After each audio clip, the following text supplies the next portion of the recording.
16. Get your stamp. A lot of humans' best draws do not care about turn 3 Warm Coil or turn 3 Karn. That's correct. But it also depends on if Dylan is on the play or not, as Patrick has 2 players in the top 32 of his leaderboard. He's going to start things off with a Noble Hierarch. Unclaimed territory is the land naming humans, of course, as we head over to Tannon Grace. Both these players 4-0 here early on at SCG Dallas. There's his power plant and a chromatic star there for Tannon Grace.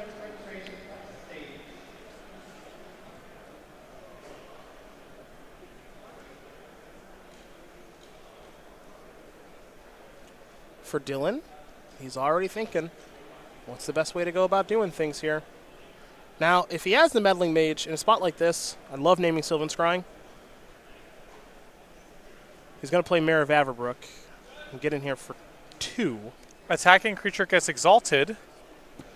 I have player draws a card with Horizon Canopy to bingo. Could be happening. This could be done This fast. is one of the biggest one-sided beatings I've taken in this. Mare of Averbrook is what Tannon Grace is taking a look at, so we'll take a look at Mare as well. Not a staple. +1/+1 to humans helps you be a little bit faster, and then it flips over into something that makes some wolves every turn. Ooh. Or memory serves. It was really good in its limited format. Oh, yeah. Yeah. That's what it was. So there's the Mare, Human Advisor Werewolf. A lot of jobs on that Mare. Yeah.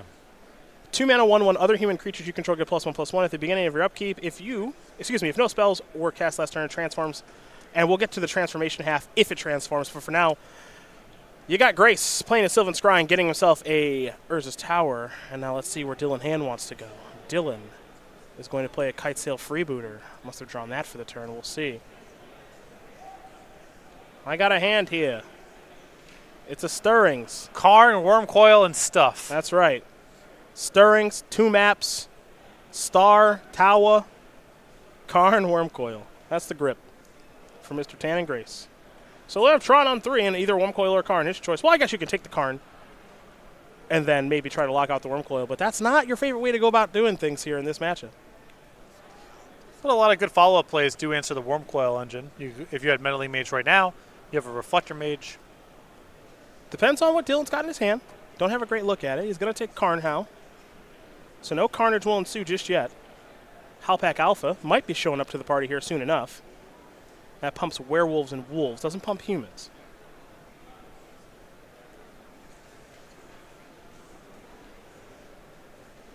So these players becoming familiar with the Mare. Here's a Cavernous Souls. And now another Mare of Averbrook. Okay.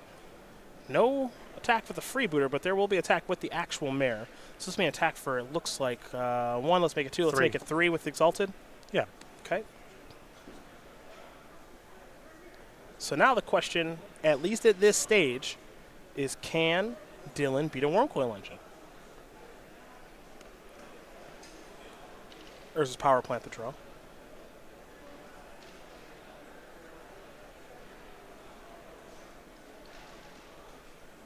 There's a Tower of Power.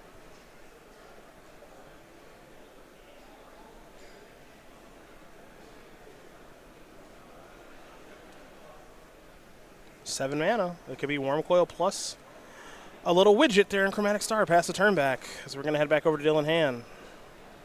Mare's pumping those humans, but he needs a Reflector.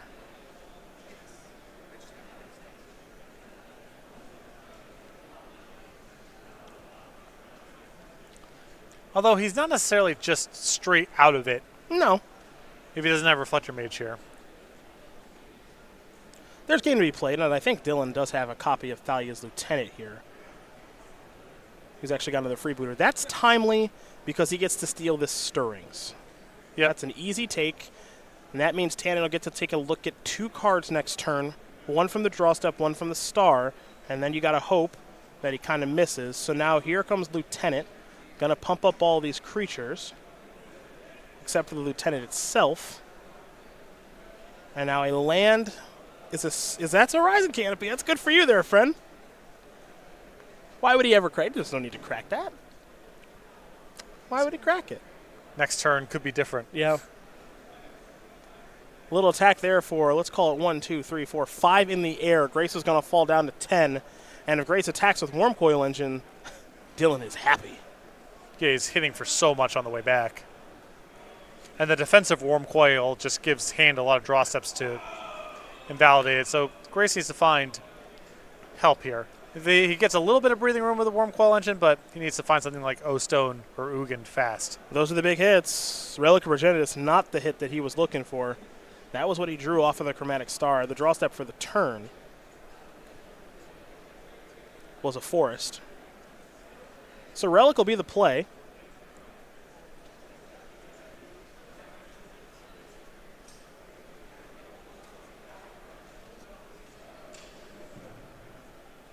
And it looks like Tannon does have a green mana floating from the Star.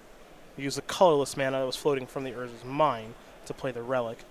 And now there will be another colorless mana floating. Crack the Relic. Let's draw another card, shall we? Didn't get a great look. I believe it's a Ballista. That's not a bad draw. How many Ballistas for Tannon this weekend? I see 3 copies. I like that. I like that card in heavy numbers in Tron. Tannon right now, he can play this for looks like for 3. Can't get a ton of work done with it, but it's better than nothing. It looks like there's a mana floating for him to be able to play a map. So that'll be Tannon Grace's entire turn. Now he's got to decide if he wants to do any attacking or not. I still think he's better served just sitting for one more turn. And attack here, and Hand just says, okay, take it, untap, attack you. And now you might have to put the Ballista in as like a trade off with one card. With the Worm Coil back on defense, Hand can really only send in a freebooter with Exalted. Not a big deal. And then you have all of your Ballista plus mana. I'm just worried from Grace's perspective of if Hand just goes attack, are you okay throwing the Ballista away? Well, Grace is going to go up to 16. Hand's going to fall down to 14. Dylan's going to take a draw step here. Picked up a copy of Meddling Mage, and of course can start his turn by cracking that canopy and letting you win bingo, which you just did. We're done. Your first win. Congratulations. In record time. It only took 5 rounds, and not even the whole 5th round. So congratulations to you. You also have like 12 stamps on your board to my 3. I going down. Yeah. We're done.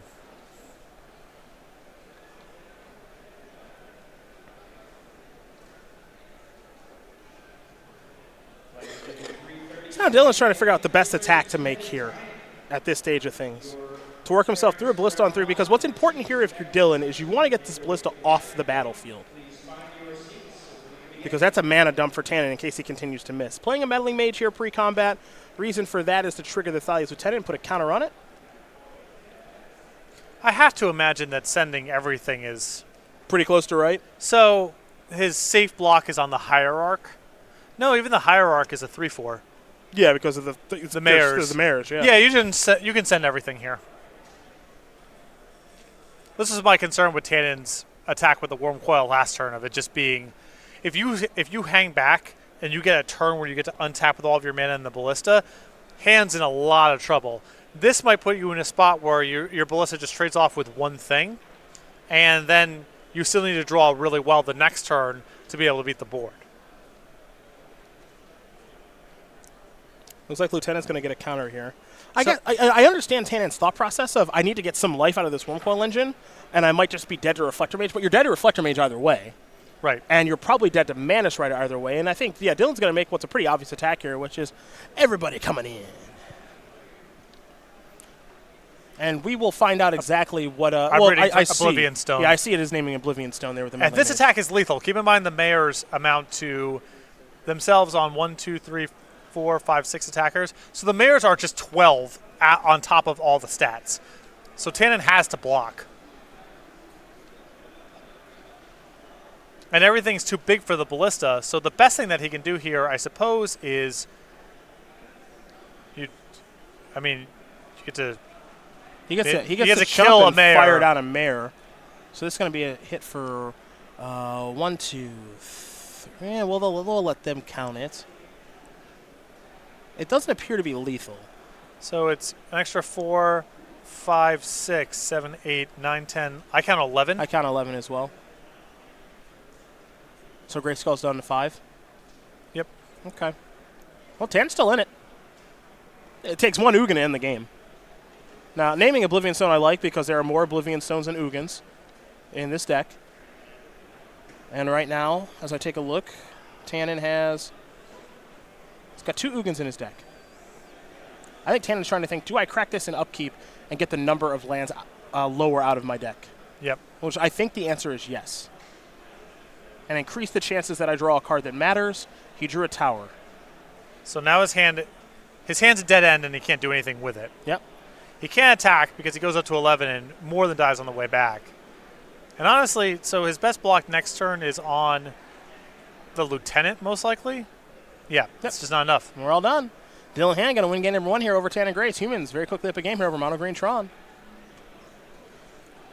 As we turn our attentions here to the sideboard, we'll start with Tannon Grace, who's got 4 Thragtusk, 4 Nature's Claim, 3 Thought Knots here, 2 Spatial Contortion, a Graph Trigger's Cage, and the Emrakul, the Promised End. The Spatial Contortions will definitely come in, and I think most Tron players I've watched in this matchup bring in the Thragtusks. I think they're kind of medium, but you have some room to spare. You don't need the relics, and it's not too hard to get to 6 sideboard slots. I think you have enough that you can make room, basically. Yeah. Because, as you mentioned, there are just enough mopey cards here that you're happy to make that exchange, though you're not thrilled about it. As we go over to Dylan Hand, you're going to find 3 Sin Collectors, 2 Auriok Champions, 2 Knight of Autumn, 2 Gaddock Teague, 2 Enoffense of the Foremost, 2 Staticaster, a Dismember, and a Plague Crafter. So I definitely like the Gaddock Teagues, and I would bring in the 1 Plague Crafter as well. And you could talk me into Knight of Autumn. I like bringing in Knight of Autumn in this spot as well. Let me see. How was I sideboarding for this matchup?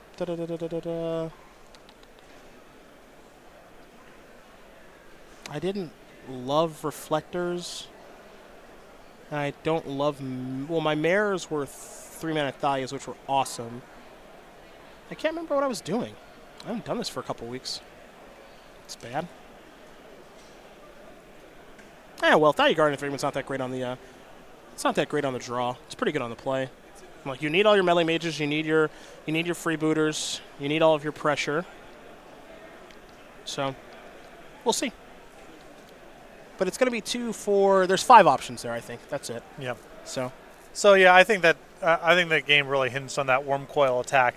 Basically, if hand does nothing,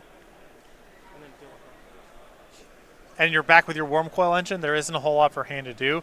Hand basically followed up with very little. He had a 2/2 for 2. It wasn't like he top decked anything like really that good, and Tannon couldn't beat that. Which suggests to me, you take 1 more hit, you untap with all of your mana available. The next turn combat gets even harder, and then you shoot down the freebooter, you get your card back, and now you're really driving. You're starting to play a little bit of Magic. Yeah, now you're really driving it.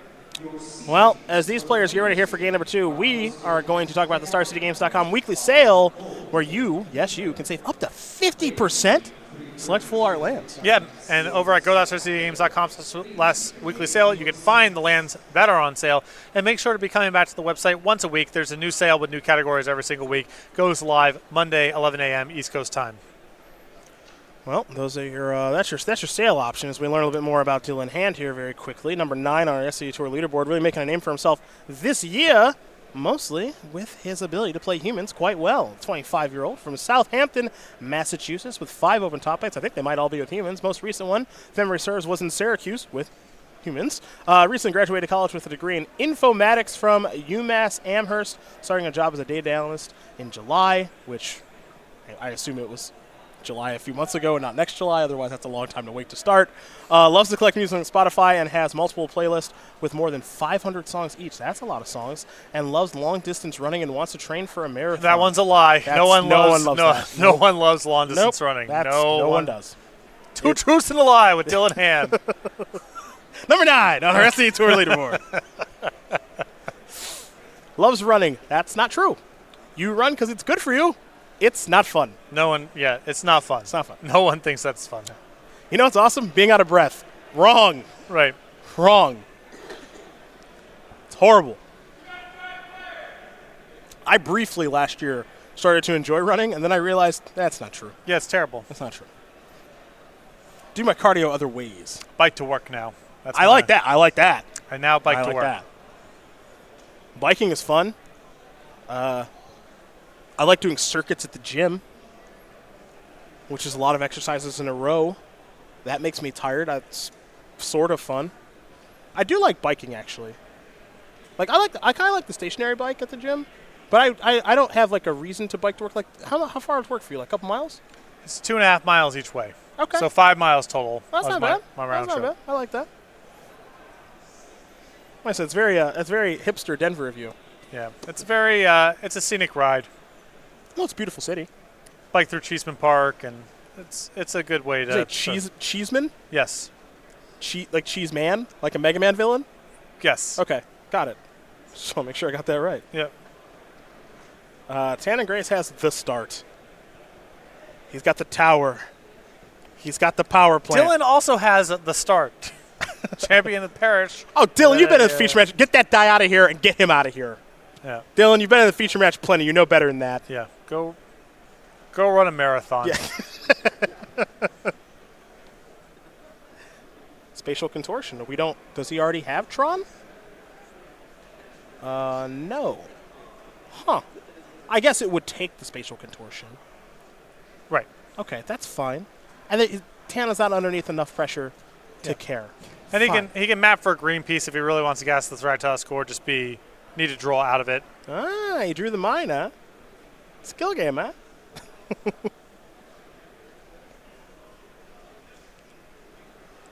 I like it. We're going to sandbag it. Don't let him know we have it. It could be a forest too. He had a lot of draws to it. I know. Or a star makes him not have to care about it. You know. It's not the luckiest thing I've seen. It's the luckiest thing I've seen today.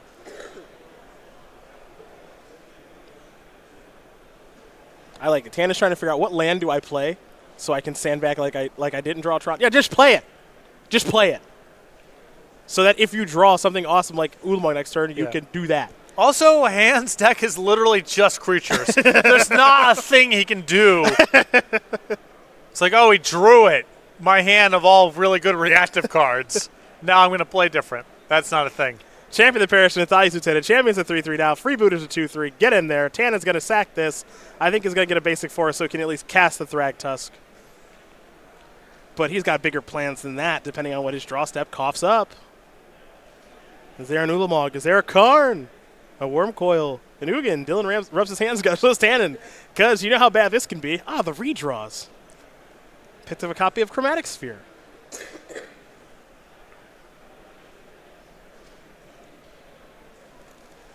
I would start with the Sphere.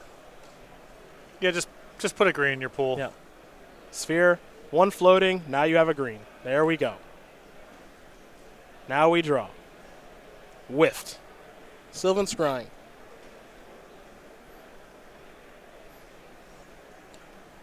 Now, this might be one of the spots where you see Thragtusk be good, not great against humans. You can outpower it pretty easily with a good humans draw. Still fine here. It's going to give Grace a lot of draw steps, and a lot of his draw step yield game winners. So it's not bad by any means, but it's not just so dominating against this creature deck that it's game over if it shows up.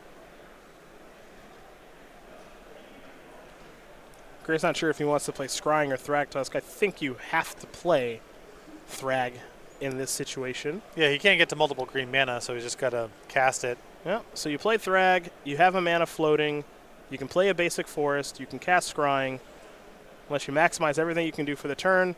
Depending on, and he's got access to 8 mana plus another Tron land in hand, so he gets to 10 immediately. So I think in this instance, you probably want to search for Sanctum of Ugin, if he's got one. He already has a Sanctum. I would just want to get another tower, so if he draws Ballista, it's... Can go nuts? He needs...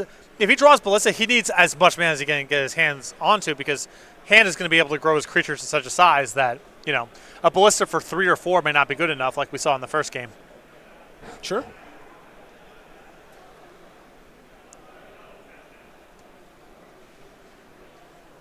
And Dylan's got a Reflector in hand. He'll play a Cavern of Souls. Likely naming humans with that since it's already got Seachrome Coast. There is Reflector, bounce that, Beast Token coming. Counter on the Champion of the Parish, counter on the Thais Lieutenant, and the 2 eligible attackers that can defeat the Beast in combat will attack. That's me attack for 3, 4, 5, 6. I imagine Grace will take this damage. No, there's no guarantee. But he will. He'll fall down to 17. Thragtusk cannot be cast next turn because of the text on Reflector Mage. As we head over to Tannon Grace, big draw step here. There are some game winners. He drew a Thragtusk. I thought it was a scrying. Was it a scrying? Well, you might be right there, partner. It is a scrying. It's nothing. It is nothing. Dylan Hand continues to fade Oblivion Stone and Ugin. To note, Tannon Grace this weekend only playing 3 copies of Oblivion Stone. I think part of the reason for that is that O-Stone not particularly good against Dredge. And that change is certainly affecting him here a little bit. Play a tower pass the turn back. We'll go back over to Dylan, who's got a Thais Lieutenant in hand right now.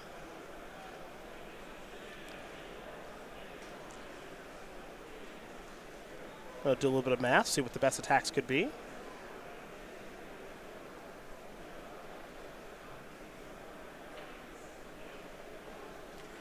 Dylan had so much success with humans thus far this year.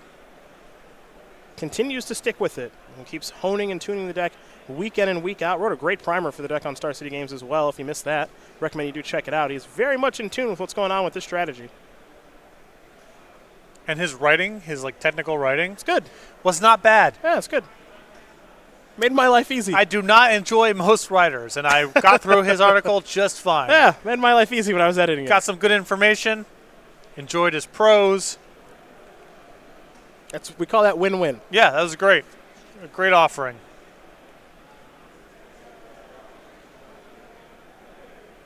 I think Dylan doing a little math here to see, is there a way that I can end this game quickly? Again, I believe he has a Thalia's Lieutenant in hand at this stage, though I could be incorrect about that given how he is messing around with his creatures at this stage. That actually might not be true. All right, I was right. I caught it. 2 counters onto the Lieutenants and the Champion. 1 counter on the Reflector Mage. We're looking at a 3-4 Kitesail Freebooter, a 6-6 Champion of the Parish, a 4-4 Thalia's Lieutenant, and a 3-4 Reflector Mage. So it looks like that Beast Token will jump in front of the Champion as it's the largest attacker. Dylan will play a Cavern of Souls. He'll name a creature when he does. And we're going to head back over to TG. He'll draw. He drew a map. He can't draw a big card. And so we're doing some math here. We've got, if he plays the Thragtusk, he goes to 12. We've got 2, 6, 7, 8, 9, 10, 11 coming on the way back, so any creature's lethal. That's right. Thrag. Sack this. That'll let him go get another tower. Any human will do it, folks. Here for Dylan Hand. 1 human puts him to 5-0. That'll do just fine, the Mantis Rider will. Mantis Rider is more than enough. It'll give him a flying attacker. It'll pump those creatures. He can play a freebooter pre-combat if he wants. See that she got nothing. Play this. And we are all done, folks. Dylan Hand is going to win this match here over Tannon Grace in just a moment as he adds these counters to these creatures. Make sure he doesn't miss those triggers and attacks with everybody. It's not even close. It is not close at all. As Tannon will do a little bit of math, Dylan's going to attack, and there's the hand. D-Hand up to 5-0 with humans once again. We've seen it before. We will continue to see it again. Dylan very, very good with this deck and makes easy work out of Tron here this weekend in Dallas. Congratulations to him. Thragtusk, good, not great. Yes.